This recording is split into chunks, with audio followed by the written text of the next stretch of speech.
Yay! Ouch, I just hit myself. Anyway,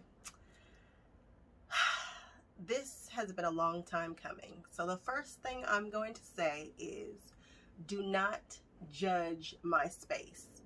Yes, imagine that. In a quilting room, there's tons of fabric, an ironing board. I have projects going on. I make no apologies for that. I do not have some huge, luxurious crafting space. We do what we gotta do where we do it. That being said, you know, if you are sewing on your dining room table, you're sewing, so who cares? So I'm doing it in my space, and that's just stuff everywhere. Stuff on this couch, there's quilts over there, there's fabric, there's just projects. So it is what it is. You get what you get and you don't throw a fit. The reason why I am doing this video is because I have only been quilting for 2 years. Next month, or December, I guess it'll be 2 years. And there were so many things I wish I had known prior to starting. I did not grow up with a grandma that was sewing. My mother, she's not into quilting. I didn't have anybody. So I started from scratch. I have always known that I was a quilter. I even would go to shows and whatnot. I have some aunts that used to quilt, but they passed away. And I have a huge family, and I can't believe it, but none of my cousins picked up the craft. None of them. They don't do it. But I did, and I am the baby, and I'm just going to keep it going. So I make quilts and I give them away. If it just comes to me to make a quilt, I just do it and then I give it away.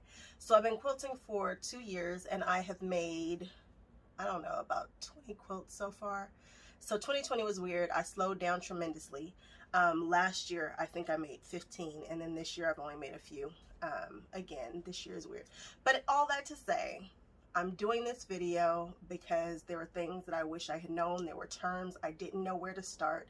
I went to University of YouTube, but a lot of the videos are outdated, old, and the people certainly don't look like me. And that is not super important. However, if you're Black and you have a young daughter and she sees the videos and she doesn't see anybody who looks like her, she might be discouraged and think that Black folks don't quilt.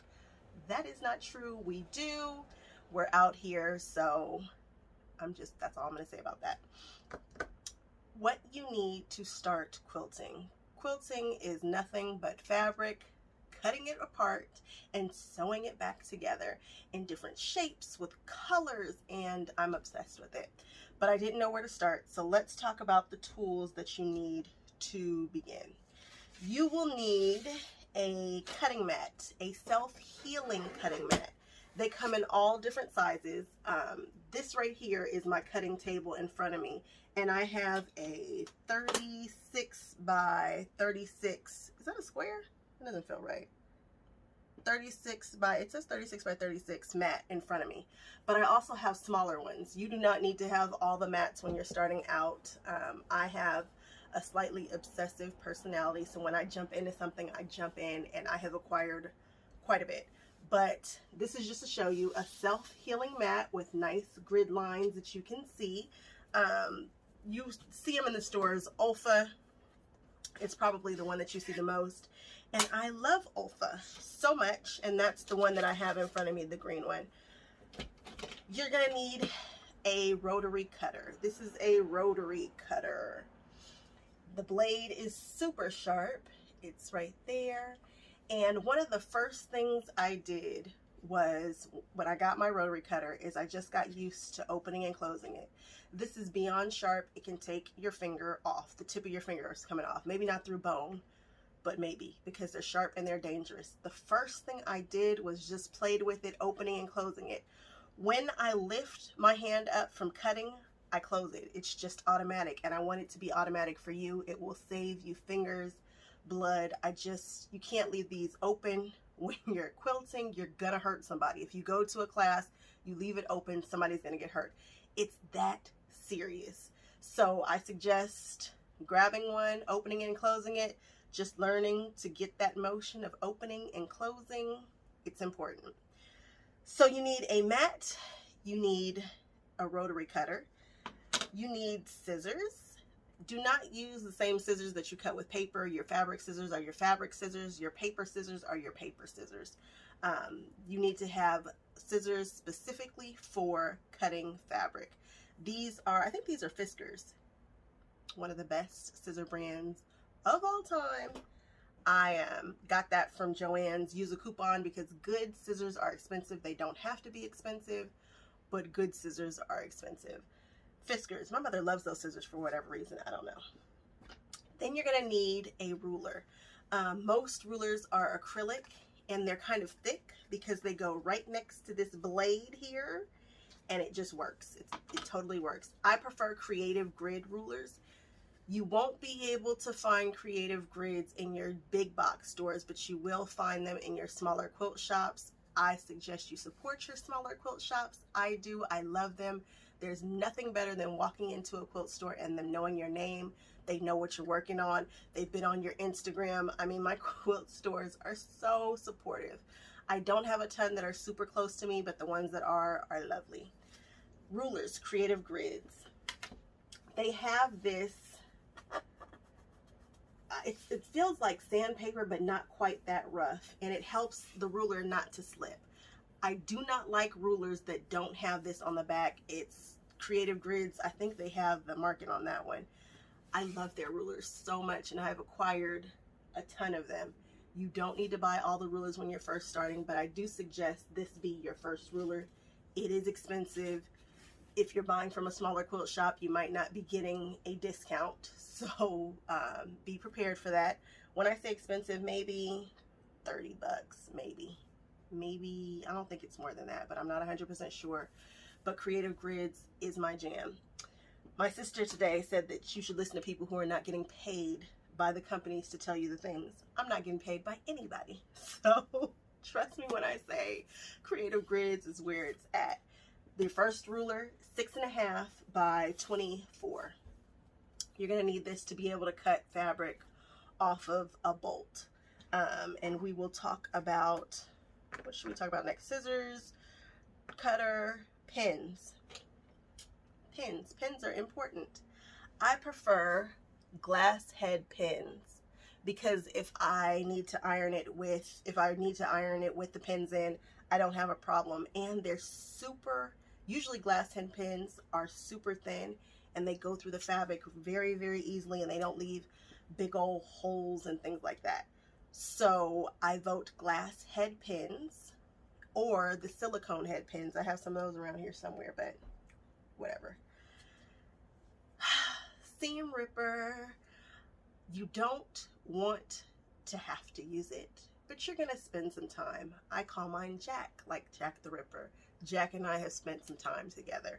I love the one by Seam Fix because it has this little honeycomb shaped thing right here on the top, and you seam rip the stuff, and then there's all these threads, and if you just, it's like rubber on fabric, it just picks them up and moves them out the way, and then you can dust them on the floor because that's where all the things go.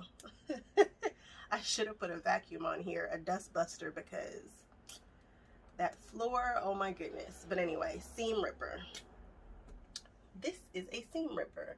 I have no idea the proper way to use a seam ripper, and I feel like some people go this way, and I think that's what this little stopper is for. I don't know, but you're gonna need it. You're gonna be picking stitches. Again, 2 years on my own, and I've yet to see a how to use a seam ripper video, so I can't tell you that one, but I know that you're gonna need a seam ripper. What else? Let's see, quilting rulers, iron. You're gonna need an iron and an ironing board. I have a ridiculously expensive Rowenta over there. Actually, that's not mine, but it's the one that I use. I'm sorry, the traffic. I had the window open because it's hot in here. The Rowenta, mine has it's ridiculously expensive. You just need an iron. I've seen people use all kinds of irons, Black & Decker. I have a Panasonic iron over there. It's the wireless one. I really like that one, and that one is much more affordable than the Rowenta that I use every day. You need an iron. You need to make sure that it gets hot. Some people believe in using steam. Where you find somebody who says steam is a must-have, you'll find somebody who says a dry iron is better. I don't know. Pressing, I can't tell you. I mean, I do not know. I have used steam certainly, but I can't tell you the absolute on that one. Just get a nice iron. The iron that you see most people using are by Oliso, O-L-I-S-O, and it's the cool iron that'll stand up by itself. That iron runs probably about $200 to $300, so if you want to, absolutely. It's the most popular one, and you'll see it in everybody's videos. All the cool kids have that iron. You need an iron. Safety pins. Oh, I love my safety pins. My safety pins are a little different. My safety pins have a bend to them. You guys see that? My safety pins are bent. And they have this little Lego looking thing on there so that I don't lose my safety pins in my quilt when I'm basting. Don't worry, I'm going to run through terms in a second too. I love this little guy, and I love this thing right here too. It's called a quick clip. It helps me open it really fast because usually my nails are super long, and you can actually close it with it too. So you can close it and open it. Love this guy for basting quilts. Also, something else that you're going to need are fabric markers. I use friction pins. If you live in truly cold weather, I don't know that friction pins are the best. They are the ones that disappear with heat. So if you're using them in your journals or in your date books and you leave them out in the sun, it is possible that it will erase, but it will reappear if you put it in the freezer. At least that's what I'm told. I live in LA. The colds are what, 65, 70? So, but I love these guys. But you just want to be careful where you're using it if you're sending your quilt to somebody in the cold. If not, just get good old fabric markers that they make specifically for that, because you're going to need to mark your fabric from time to time. Sewing feet. A 1/4 inch foot is preferred. Where are my feet? My feet came with my sewing machine.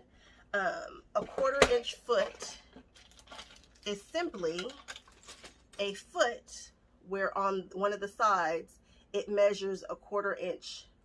This one has a guide on it. This one, you know, has a little guide, but it just measures a 1/4 inch.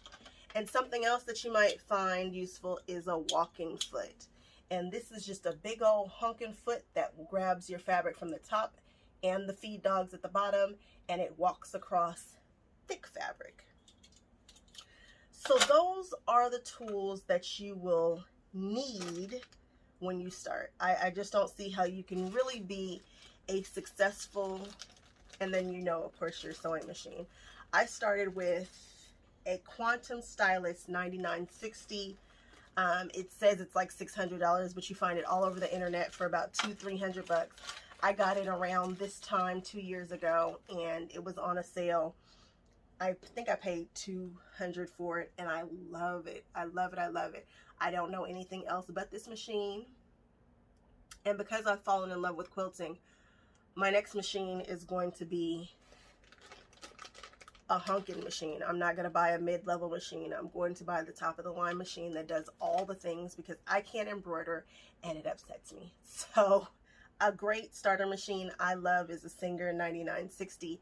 There are other machines that are smaller, that are cute, that people who do this suggest, but this Singer, it's been great. I haven't had any issues with it at all. It has a bunch of built-in stitches. It's got a little computer over there that doesn't do much, but it does just enough for what I'm doing, and I'm happy with it. So yeah, again, you need a mat, you need a rotary cutter, you need thread. Let's talk about thread really quickly. You'll see thread in your big box stores, probably Mettler. Who else?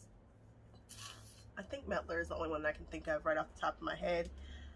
The world is going to tell you to buy Aurifil, and that's A-U-R-I. I don't know if that's going to focus or if you can see that. That's not helpful.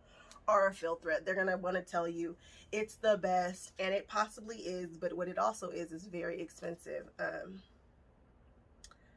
I don't know how much a spool is off the top of my head, but Aurifil is indeed expensive. It's beautiful. They come in an array of colors. It's low lint, which means you don't have a bunch of fuzz everywhere when you're trying to sew. But I found a much smaller, much more affordable company, Connecting Threads, and I love them. I don't have a lot of issues with a ton of lint. They come in beautiful colors. It's 50 weight. So when you're looking at thread, the higher the number, the thinner the thread. So I have seen thread all the way up to 100, which is like silk, they say. And that's actually what I'm hunting right now, is the Invisifil. But 50 weight is standard, and that's usually what people sew with. And then this guy right here is also 50 weight, Connecting Threads. And I want to say the spool is like $2 or $3. And I have this case. I went to a quilt show and I just bought every single spool they had. And isn't it pretty? Look at all the pretty colors. Yay!